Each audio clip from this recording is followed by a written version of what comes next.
So the homeowner wanted a retaining wall just because he wanted a flat spot for his large patio up here. So he hired a local landscape company to come and build this railroad tie retaining wall.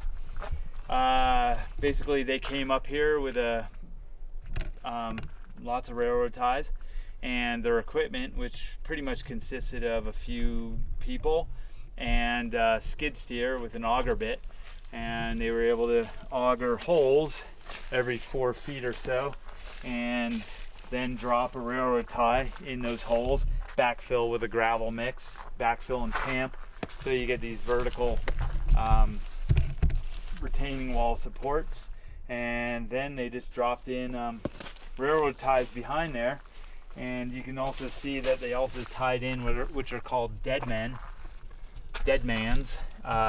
It's a railroad tie in this case that is cut and then pinned into the railroad tie below it, and it goes back into the backfill probably 5 to 8 feet, and that's backfilled against. They might have put some galvanized steel pins in it to basically hold back this wall, and they did that every once in a while down low, and there's dead mans every once in a while up higher as well. And so then they just kept stacking railroad ties up and backfilling as they went. And so in this climate, this wall will probably last 20 to 40 years. In a wetter climate, this might not be the best option because it may be only a 15-year type of wall. But if your railroad ties are thickly sealed with creosote and embedded with creosote, it could last a really long time. Probably in this dry climate, they'll probably last 30 to 40 years. This is a relatively inexpensive wall to build. Beyond this wall up there, you can see large stacked rocks, which were also done by the same landscaping company. That wall is a lot more expensive. Those rocks needed to be brought up here and imported and placed with heavier equipment, and it took longer. This is a more cost-effective option. Sometimes people understand that based on budget that you can only, you have certain needs and you have to weigh the pros and cons of, well, it's not going to last forever, but it'll satisfy my needs for now. So and maybe in 20 to 30 years they'll have enough money to be able to rebuild this wall, maybe with stones. Well, those stones will probably last thousands of years. The retaining capability of that wall, I think, will last hundreds of years, unless there's a major shift in the geology of this mountain. There'd have to be a pretty big bump or an earthquake or some catastrophic event really to disrupt that wall. This could have been a tire retaining wall.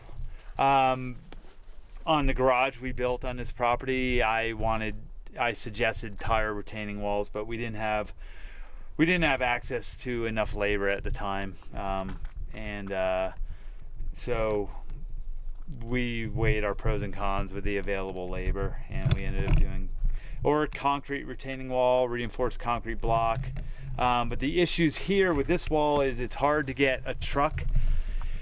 Next to near impossible. The local ready-mix concrete places won't come up to this location because the road leading up to this house is narrow and relatively steep and bumpy, and so the local concrete suppliers won't come up here to pour concrete footings.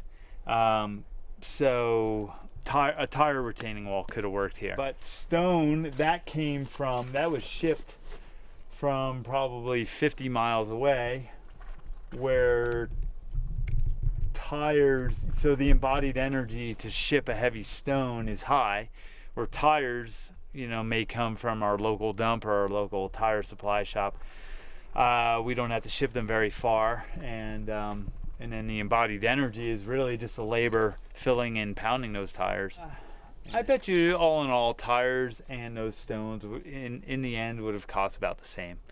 After the tire work gets packed out with cement and concrete and plastered, it would probably cost about the same.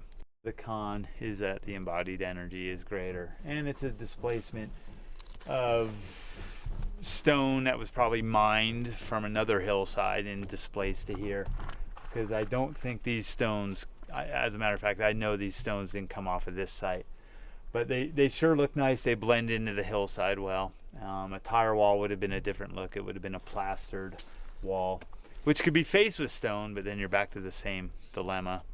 You know, you're using tires as a structural retaining and then facing it with another material. Yeah, exterior, you would have had to plaster it with concrete. An adobe finish would have been a lot of maintenance and required replastering every year. Earth is pushing against the wall. We're building a retaining wall. And in this case, it's not a reinforced concrete retaining wall where you just go straight and, you know, that concrete can retain it. This way, we're using the dirt